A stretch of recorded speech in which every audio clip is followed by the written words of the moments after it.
You know, Liam's a very capable and competent fighter. He's obviously stepping up, you know, to a different level as such. But I think he's got it in him to cause what people will think will be an upset. If he wins the fight, it certainly won't be an upset for me.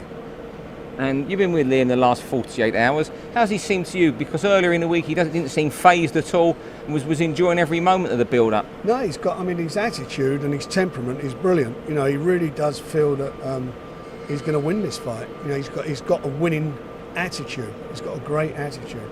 And obviously he's coming into the Lions Den. You look at this thing, look at this stadium. You know, tomorrow this is going to be ram-packed. It's going to be mostly, I would say, 95% of the people are going to be Mexicans. It's a public holiday in Mexico, and he's stepping into the Lions Den. So you know, to want to do that, to want to come to America, not just to maybe go to Vegas, but to come into the other guy's backyard, to come into a hostile environment, says a lot about his temperament, a lot about his, the type of guy he is. And Liam's a winner. In my opinion, he's a winner. Whatever happens in this fight, he's a winner because he's done something that most guys wouldn't even dream of doing. You know, from day one, as soon as we even mentioned this fight, he was on. Where do I sign? I want it. I mean, we didn't even get really down to discussing money. I just said he wanted it, and that's where his mentality's been all the way through. He genuinely believes that he has the wherewithal and the style to win this fight, and that's how winners are. You've had him since day one in his professional career. He's stayed with you and you delivered this. Why have you always thought since that first day he could be a special fighter? It's funny when you see guys fighting when they start. I mean, when they turn professional, you want them to learn the trade. So you're getting fights that hopefully will be learning fights. They're going into the fights where they're probably, at least 75 to 80% certain to win the fight. And it's all about getting experience, bringing them on. The same as if you're a carpenter. You're an apprentice. You learn your trade, and you do that. As a boxer, it's obviously you can't afford to make mistakes. And we got to a stage where we were looking for a big fight for him, and there were a lot of marking time fights. Keeping him on, keeping him going, keeping him in the rankings, moving him up, and he just couldn't get up for those fights. And they were like, he was going through the motions, and he was having a few of the fights I remember. It was like he was there, but he weren't there, and then suddenly he'd turn it on and end the fight. He's that type of guy. He's got the ability to do that.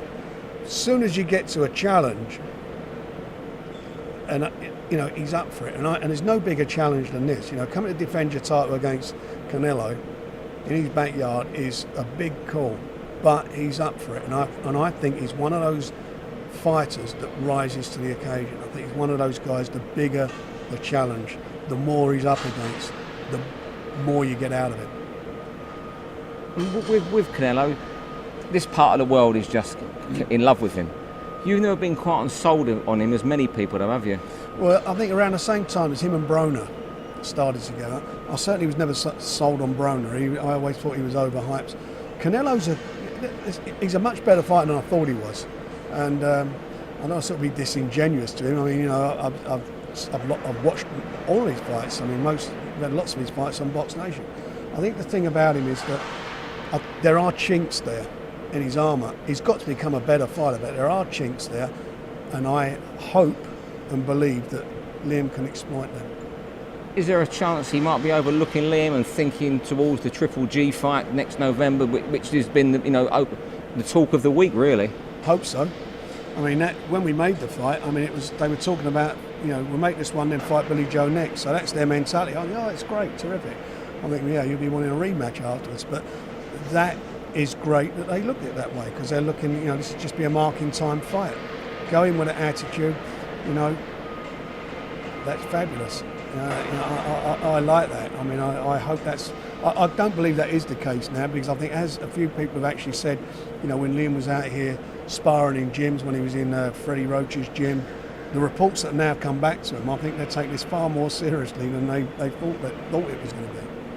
Finally, you mentioned this stadium earlier. It's not a bit better than the Emirates, isn't it? Where Arsenal play. Only a bit. Jesus, I mean, have a look at it. It's unbelievable, isn't it? It's some special place, and but they've got the space and the vast state that this is, Texas, to do it in. But it's a fabulous place. It's going to be a fabulous night. Tomorrow night, this place is going to be buzzing. There's 60,000 people in here.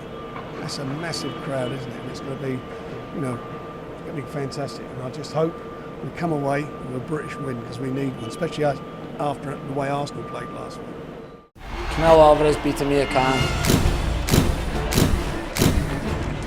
but I'm not Amir Khan. Good shot, great left uppercut.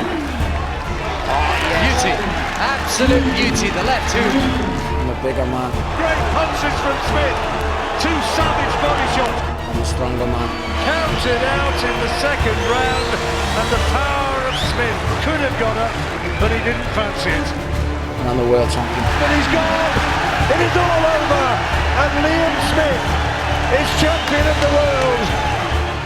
Watch my fight with Canelo Alvarez this Saturday live on BoxNation.